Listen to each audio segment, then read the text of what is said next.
Good morning, children. Welcome to your conversation online class 3rd, chapter 11, a picnic trip.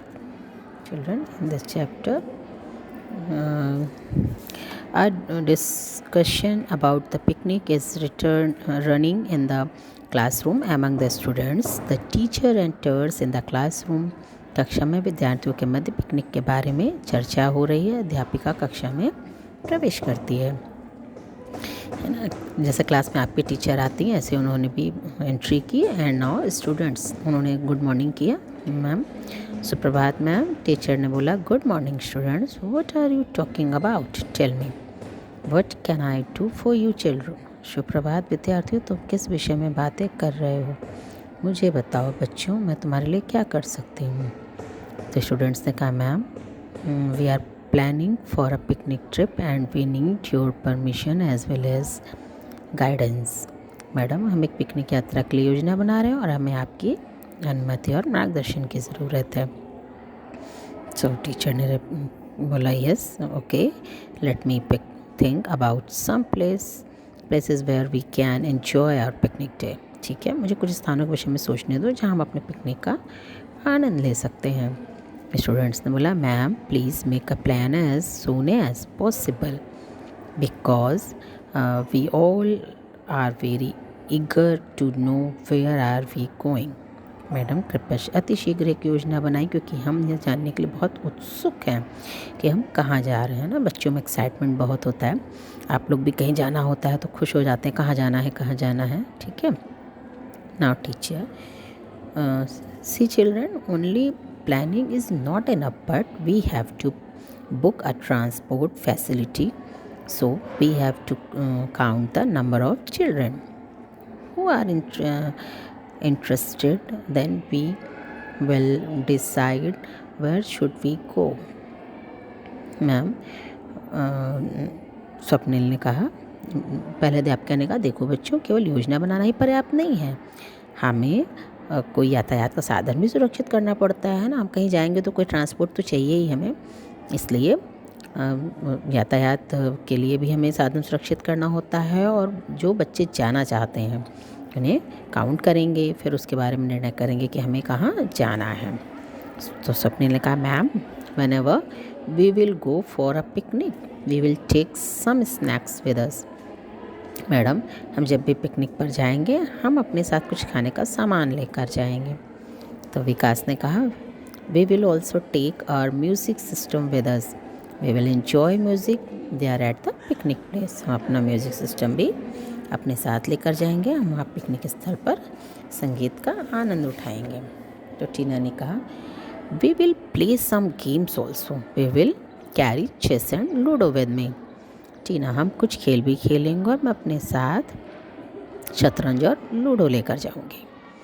ना teacher, my dear students, I have 2 options for a picnic trip, one is Taj Mahal and another is Shimla, where do you want to go. तो अध्यापिका ने उन लोगों को बताया मेरे प्यारे विद्यार्थियों, मेरे पास पिकनिक यात्रा के लिए 2 विकल्प, एक ताजमहल और दूसरा शिमला. तुम कहाँ जाना चाहते हो. Maximum students considered the Taj Mahal as a picnic spot. अधिकतर बच्चों ने ताजमहल को पिकनिक स्थल के लिए चुना. दाना, आप लोग भी जैसे जो चीज़ नहीं देखे होते हैं तो उसमें एक्साइटेड रहते हैं जाने को, और सब लोग अपनी अपनी तैयारी करते हैं, मैं ये ले जाऊंगा मैं ये ले जाऊंगा, क्योंकि एक ही बच्चा तो सब कुछ नहीं ले जा सकता ना. जिसके पास जो है, कोई गेम, कोई म्यूज़िक, कोई कुछ खाने को, कोई कुछ खाने को, फिर वहाँ शेयर करके सब लोग आपस में खेलते भी हैं और खाते भी हैं. Teacher, all right, now Taj Mahal is final. I will show you the Taj Mahal, which is one of the 7 wonders of the world. It's very beautiful and you will enjoy its beauty. ठीक है, अब ताजमहल निश्चित है, मैं तुम्हें ताजमहल दिखाऊंगी जो विश्व के 7 आश्चर्यों में से एक है. यह बहुत सुंदर है और तुम इसकी सुंदरता से आनंदित होगे. Students, hurray, we will enjoy together there. तो विद्यार्थी बड़े खुश हो गए, हुर्रे, हम वहाँ एक साथ आनंद लेंगे. टीचर ने कहा not only enjoy but also I will teach you the importance of Taj Mahal, so everybody should be ready with a diary and pencil at picnic. है ना केवल आनंद लेंगे बल्कि मैं तुम्हें ताजमहल का महत्व भी समझाऊंगी। इसलिए पिकनिक स्थल पर सबको डायरी और पेंसिल लेकर तैयार रहना है। Students, yes ma'am, in this way picnic and study will be done simultaneously, है ना, कि जो मैडम इस प्रकार पढ़ाई और पिकनिक दोनों साथ साथ हो जाएंगे। टीचर ने कहा, now I have to take the written permission from the picnic principal and then we will decide the date your trip is final now my students. अब मुझे प्रधानाचार्य की लिखित अनुमति लेनी पड़ेगी और फिर हम तारीख निश्चित करेंगे। मेरे विद्यार्थियों, तुम्हारी यात्रा पक्की है। तो मैम ने कहा ठीक है।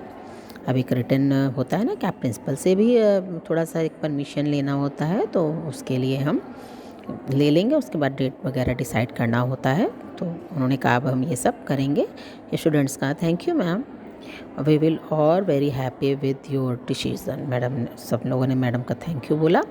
हम सब आपके निर्णय से बहुत प्रसन्न हैं। टीचर ने कहा, so start gathering the things which you want to take with you, and before all interested students have to take a written permission from their parents. तो उन वस्तुओं को एकत्रित करना आरंभ कर दो जो तुम अपने साथ ले जाना चाहते हो, और सबसे पहले बच्चों को अपने माता पिता से लिखित अनुमति लेनी पड़ेगी। एक परमिशन लेटर लिखवाना पड़ता है ना कि हाँ हम अपने बच्चों को भेज रहे हैं, क्योंकि बच्चे अपनी मर्ज़ी से तो जा नहीं सकते हैं। और फिर तैयारी भी करनी पड़ती है, सारी चीज़ें इकट्ठी करनी पड़ती, कलेक्ट करके एक जगह पे रखेंगे। अदरवाइज़ आप अचानक से जब तैयारी करेंगे तो कुछ ना कुछ भूल जाएंगे, है ना। Students, sure ma'am, we will do it. Madam, निश्चित रूप से हम ऐसा ही करेंगे। टीचर ने कहा, okay, now take out your books and study. ठीक है, अब अपनी पुस्तकें बाहर निकालो और पढ़ाई करो। स्टूडेंट्स ने कहा, yes ma'am, we are ready. जी मैडम, हम तैयार हैं। Now the students are very happy, they start their studies, the teacher is also happy to see the grace at their faces. हम बच्चे बहुत प्रसन्न हैं, वे अपनी पढ़ाई आरंभ करते हैं और उनके चेहरे की चमक देखकर अध्यापिका भी बहुत प्रसन्न है। नाउ चिल्ड्रन, चैप्टर ये कंप्लीट हो गया। Thank you, bye, have a good day.